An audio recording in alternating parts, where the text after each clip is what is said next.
ঘরের যেই জিনিসগুলো ফেলে দেওয়া যায় সেগুলো ফেলে না দিয়ে আমরা যদি কোনো কাজে লাগাতে পারি তাহলে কেমন হয় বলুন তো? অবশ্যই ভালো হয়, তাই না বলেন? তো এই যে আমি এখানে নিয়ে নিলাম কাপ দইয়ের হাঁড়ি। এই হাঁড়িগুলো বিভিন্ন রকমের ডিজাইনের হয়। তো এগুলো কিন্তু দেখতে বেশ ভালো লাগে। তো আমি চিন্তা করছি যে এগুলো ফেলে না দিয়ে এগুলোতে একটু রং-টং করে মানে শোপিস হিসাবে ঘরে রাখবো। আবার কিছুটায় হচ্ছে গাছ লাগাবো। তো সেই চিন্তা হচ্ছে গিয়ে এগুলো রং করতে বসে পড়লাম। তো আমি ১ম এ সাদা রং করলাম। এটা হচ্ছে গিয়ে ওই যে বিল্ডিং এ যে রংটা করে সেইটা মূলত। তো আমার যেহেতু একটা ছোট বারান্দা আছে, বারান্দা বাগান, তো সেজন্য আমি কিছু টব মানে প্রায় সময় আমাকে কালার করতে হয়। তো সেজন্য ওটা ঘরে রাখি। আর সাথে আরো কিছু রং আছে সেগুলো আপনাদেরকে দেখাবো। তো এই যে দেখেন আমি ১ম এ সাদা রংটা করে নিছি। সাদা রংটায় বেশ ভালোই লাগছে, তাই না বলেন? তো সাদা আমি কিছু রাখবো গাছ লাগানোর জন্য, আর কিছু হচ্ছে গিয়ে আমি কালার করব। তো আমার কাছে এখানে এই যে ফেব্রিক কালার আছে ৩ টা। এটা হচ্ছে একটা হচ্ছে গোলাপি, আরেকটা হচ্ছে সবুজ, আর একটা হচ্ছে হলুদ। তো আমি হচ্ছে গিয়ে এই যে একটাতে গোলাপি কালার করে নিচ্ছি। আমি আঁকাআঁকিতে তেমন পারদর্শী না। মানে তেমন পারি না বলতে গেলে। তারপরও আমি মনে করি কি জানেন?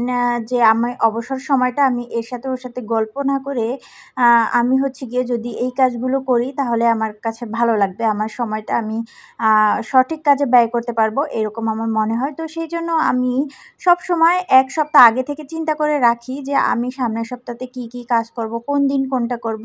আমি সেজন্য কিছু কাজ জমিয়ে রাখি। তারপরে আমি আমার সেই মানে অবসর সময়টায় হচ্ছে এগুলো করি।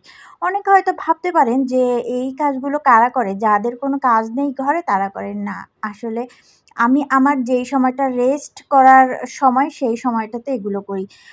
যেমন ধরেন আমি আমার মেয়েকে নিয়ে স্কুলে যাই, আসি, রান্না করি, ২ বেলা নাস্তা বানাই, সকালে ইভেন সন্ধ্যায়। তারপরে ঘরের যেই সব টুকিটাকি কাজ আছে সব আমি করি। ঘর মোছা থেকে শুরু করে যত কাজ সব আমি একাই করি। তারপর আমার অবসর সময়টাতে আমি এইটা করি।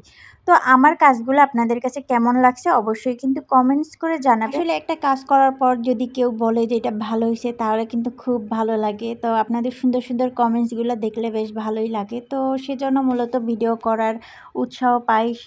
চেষ্টা করি আমি যেগুলো পারি সেগুলো আপনাদেরকে দেখানোর জন্য। আমি হচ্ছে গিয়ে আমি আমার সময়গুলোকে ভালো কাজে ব্যয় করতে চাই। সেজন্য মূলত আমি মানুষের সাথে কম মিশে ঘরের কাজটা বেশি করি। তো এই যে দেখেন এই মানে আমি যেগুলো রং করছি সবগুলো এই প্লেটটাতে নিয়ে নিলাম। এখন খুব ভালো লাগছে, তাই না বলেন? তো আমার কাছে তো বেশ ভালো লাগছে। আপনাদের কাছে কেমন লাগছে? তো ভিডিওটা মূলত আজকে এই পর্যন্তই। ভালো থাকবেন সবাই। আমার জন্য দোয়া করবেন। যে যেখানে আছেন সবাই সুস্থ থাকেন। আল্লাহ হাফেজ।